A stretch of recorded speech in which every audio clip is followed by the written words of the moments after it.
Well, good morning. Good morning. Thank you so much for those words and for welcoming me. And thank you to everyone at UCC Media Justice for giving me the honor of delivering the Parker Lecture. So as you heard, I'm the first woman to permanently lead the Federal Communications Commission. It took too long. I'm also the first mom in this role. And that means something here today, because when you say lecture, my thoughts immediately race to trying to teach my children a lesson, trying to explain a wrong, and talk about how to make it right. This morning, I want to talk about correcting some efforts from the past, so I'm hoping that it will all translate. Actually, when I sat down to think about these remarks, I first did a search to see what the difference is between a lecture and a speech. The first thing that popped up said that lectures are meant to be educational, while speeches are meant to be persuasive. But I immediately thought, when are these two things mutually exclusive? Look, I guarantee you Reverend Palmer and Reverend Handler Voss, their congregants, leave here on Sunday feeling both inspired and informed. So I, like them, I'm going to aim to do both. Now, the Parker Lecture matters because Everett Parker matters. As you heard, he stood for justice and stood up to the FCC when it approved the license of a Jackson, Mississippi television station that was suppressing Black voices. He petitioned the agency to change course, and he had something that I think is common to all change makers. And that's tenacity, because he took that case all the way to the Supreme Court, and he prevailed in a milestone decision that opened the door for an African American to lead WLBT and for more minority voices to be broadcast over the airwaves. In one of his last interviews, and by the way, this was at age 99, he said, "I want them to remember that I was a guy who fought like the devil for the rights of minorities." He can rest assured we remember, because none of us are going to forget Everett Parker. So thank you to everyone at UCC Media Justice for carrying on his legacy.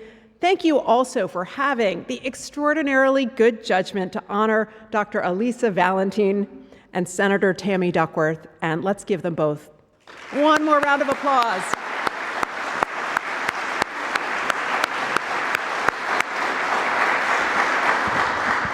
Your timing is also pretty spectacular, because later this week I'm joining Senator Duckworth in Chicago to hear about the high cost of prison phone rates. So I just want to add a few more words to what she said about the issue. So many families of the incarcerated pay outrageous rates just to stay in touch with loved ones. In fact, for a single call, they can pay as much as you or I pay for a monthly unlimited plan. And that harms families and children of the incarcerated, but actually it harms all of us, because regular contact with kin, it reduces recidivism. And for years, the FCC has been working on this problem, but the tools we had were limited and did not allow us to address calls within a state or video calls. And thanks to Senator Duckworth's leadership and tenacity, the FCC was finally given the goods to close this glaring loophole. And thanks to the law she championed, the Martha Wright Reed Just and Reasonable Communications Act, we now have the authority to address these calls, and we are hard at work doing so. And on this issue, I also want to call out my friend and former colleague at the FCC, and that is Mignon Clyburn. Yeah.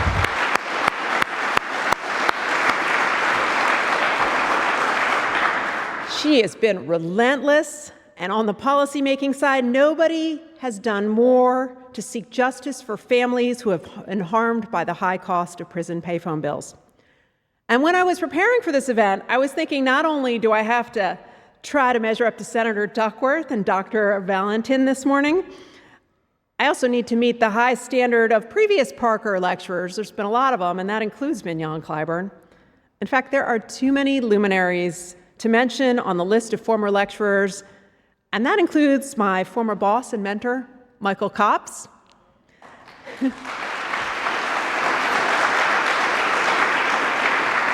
And last year's lecturer, my good friend, Maya Wiley. So looking at the past speeches, I also noticed that the first FCC chair to deliver this address was actually Reed Hundt, and that was back in 1994. That was a long time ago. It was the very beginning of the internet era, and back then, maybe you called the internet the information superhighway. I know I did. So I decided to take a look at the remarks of my predecessor, and when I did, something really quickly caught my eye. He thanked UCC Media Justice, which was then known as the Office of Communication of the United Church of Christ. And he said, "We can't afford to deny anyone the opportunity to enjoy the communications revolution.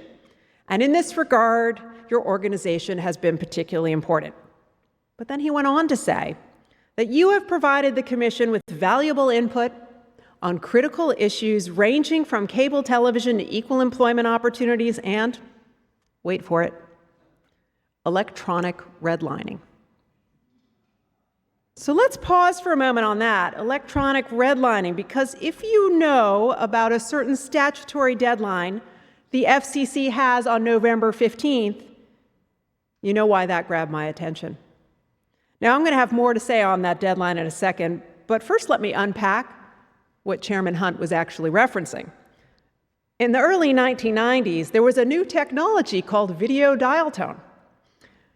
For those who do not remember, which I'm guessing is pretty much all of us, myself included, don't worry, I did the research. Video dial tone allowed the transmission of video over phone lines. It was a possible new competitor to cable. And UCC Media Justice and a number of other public interest advocates, they took notice. They expressed concern that the early deployment of video dial tone was bypassing minority and low-income communities in lots of markets. So in 1994, the same year that Chairman Hunt gave this Parker lecture, he had the FCC open a proceeding to seek feedback on these allegations. Now, UCC Media Justice, along with the Center for Media Education, the Consumer Federation of America, the NAACP, and the National Council of La Raza submitted comments. Looking back now, many of the predictions and principles in their joint statement, well, they stood the test of time better than video dial tone technology did. But this is a good thing, because two of the people who helped develop that statement of principle are here in the room. So let me have a quick round of applause for two legacy champions of media justice, and that's Angela Campbell and Andy Schwartzman.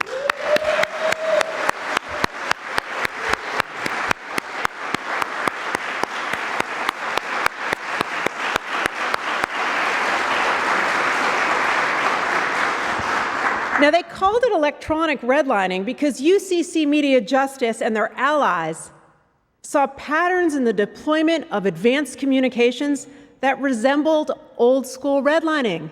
You raised a red flag, and at a time when just about 6% of people in this country had access to the internet, you made two predictions. First, you said interactive broadband communications, this advanced stuff, it's going to change everything.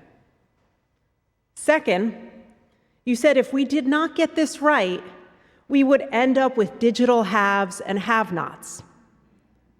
So let me put that another way.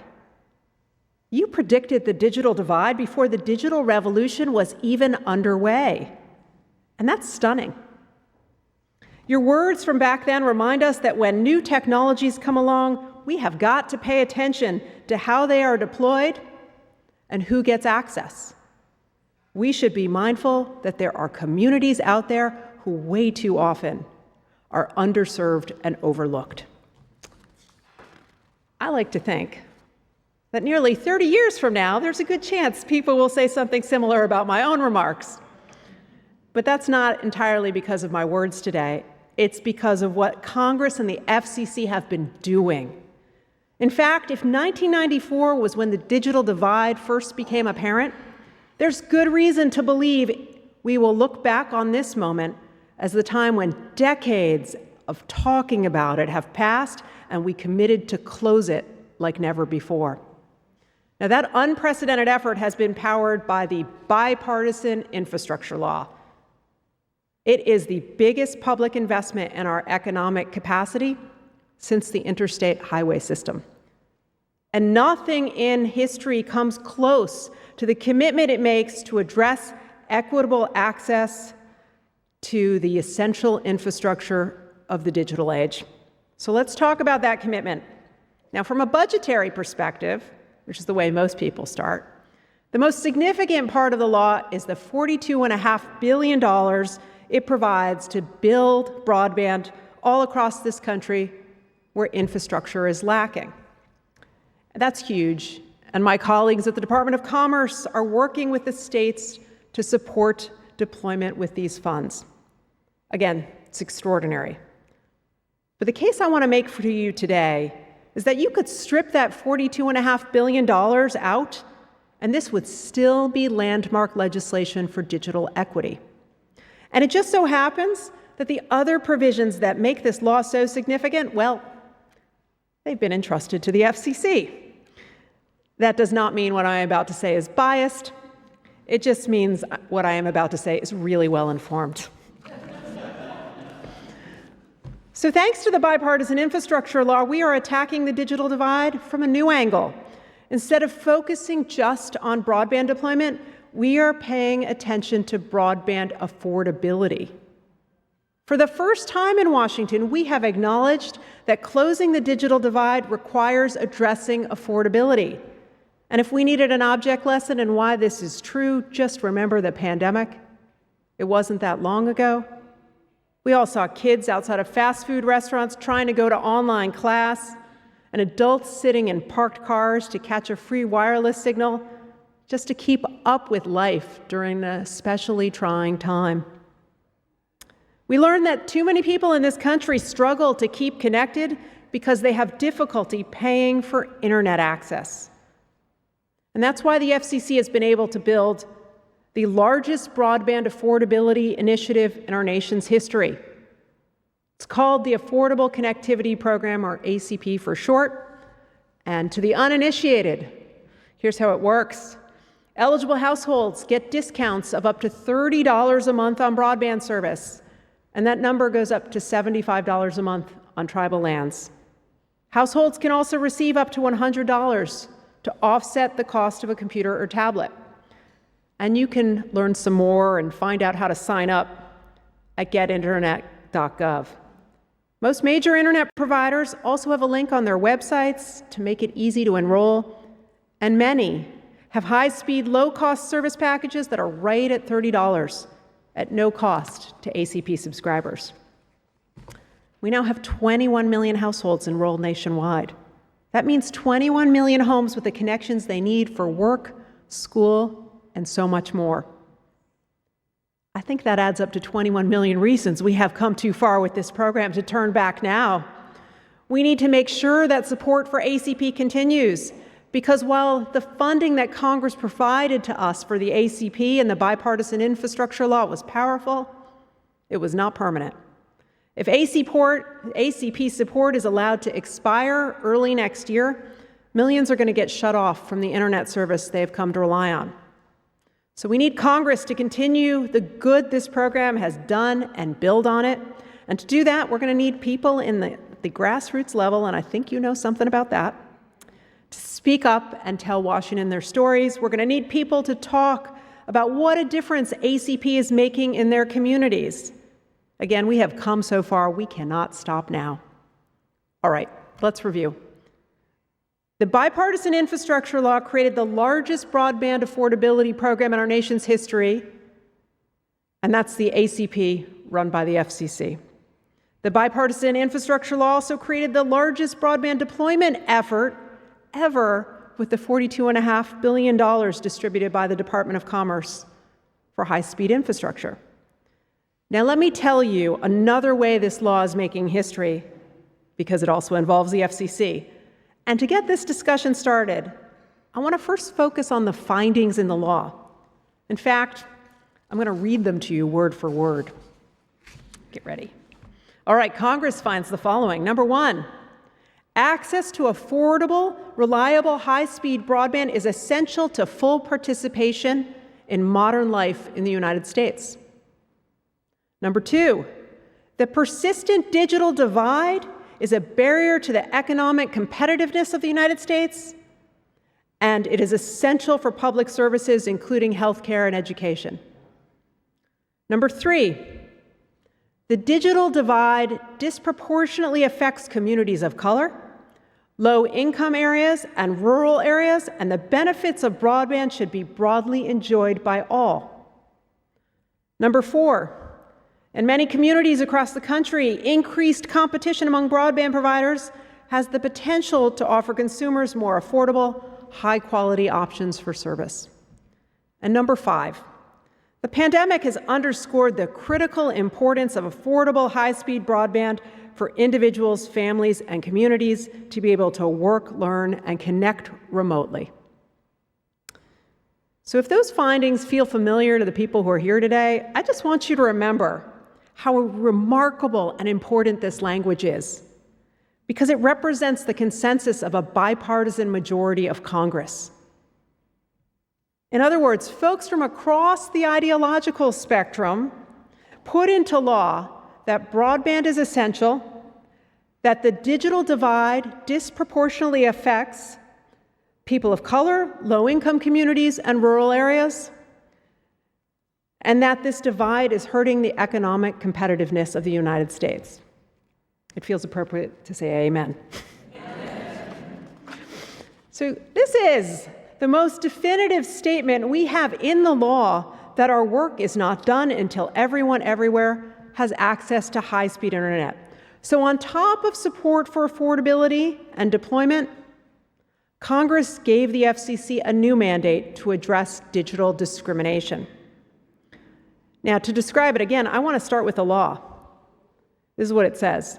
It is the policy of the United States that insofar as technically and economically feasible, subscribers should benefit from equal access to broadband.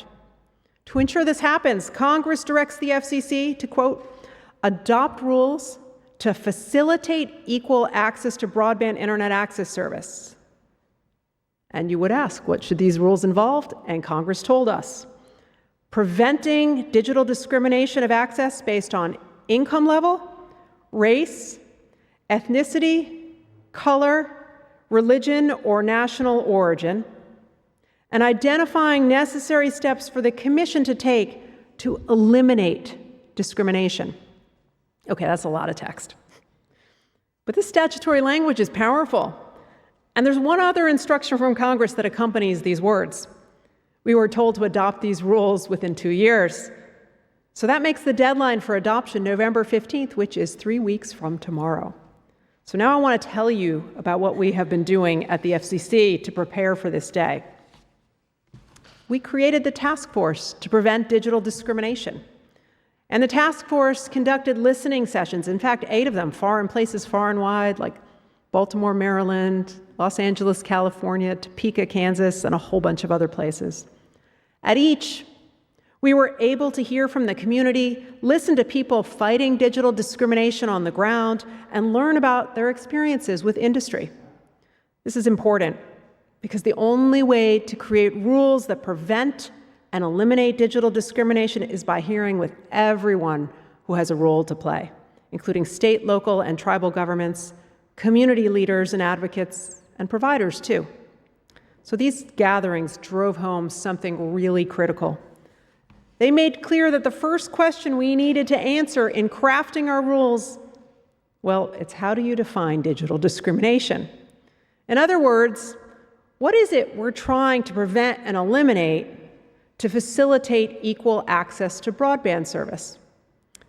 At the listening sessions around the country and in the written record before the FCC, there was just about universal agreement that digital discrimination includes business practices motivated by discriminatory intent. But there was less agreement regarding whether the definition should also include business practices that have discriminatory effects. Some commenters who weighed in argued that the definition should be limited to intentional acts of discrimination and disparate treatment. Other commentators countered that to be meaningful, the definition has to include claims of disparate impact. So we took it all in. We read the record from front to back. We reviewed the listening sessions. We studied the statute, and specifically the fact that the explicit goal of these rules is to facilitate equal access to broadband. Let me repeat that. Facilitate equal access to broadband. And we realized that the definition of digital discrimination has to include disparate impact.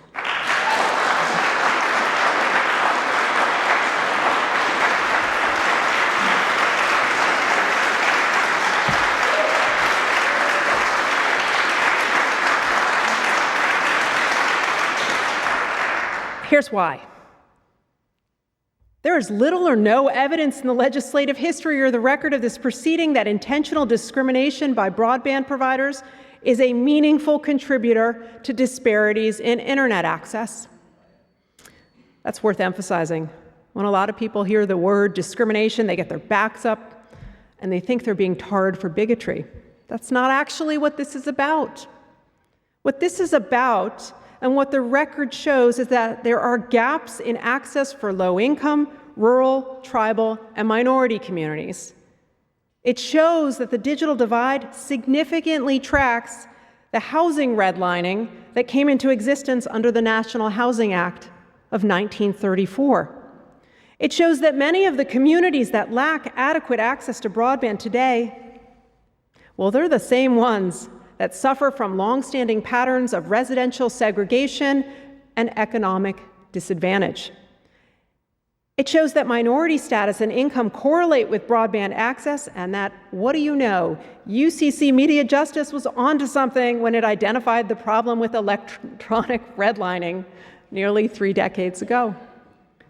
And it shows that these gaps in broadband access stem from policies and practices that might be neutral on their face, instead of the result of intentionally discriminatory conduct. All right, now step back for a minute and remember, Congress tasked the FCC with developing rules to facilitate equal access to broadband. And as part of this goal, we were told to prevent and eliminate digital discrimination of access. So if we were to adopt rules that only cover discriminatory intent, we would fall short of fully meeting our legal obligation to facilitate equal access to broadband. So if the agency is going to adopt rules that fulfill our statutory mandate, our definition of digital discrimination needs to include both disparate treatment and disparate impact. Plus, the decision to cover disparate impact is consistent with over half a century of civil rights law that embraces disparate impact analysis. Remember, it was back in 1971 that the Supreme Court blessed the use of disparate impact analysis to determine whether unlawful discrimination had taken place in the employment context. And in the ensuing years, it has reaffirmed this decision in other civil rights contexts, including as recently as 2015 in a decision known as inclusive communities. Moreover, other federal agencies, and we studied them, have consistently interpreted anti-discrimination statutes that they administer, like Title VI, Title VII, and Title IX of the Civil Rights Act, the Fair Housing Act, and the Americans with Disabilities Act, to reach discriminatory effects as well as discriminatory intent. So I think you can see that we've had a busy 2 years studying and working on these matters. So today, I'm sharing with my FCC colleagues draft rules to prohibit digital discrimination. They address intentionally discriminatory conduct as well as conduct that produces discriminatory effects.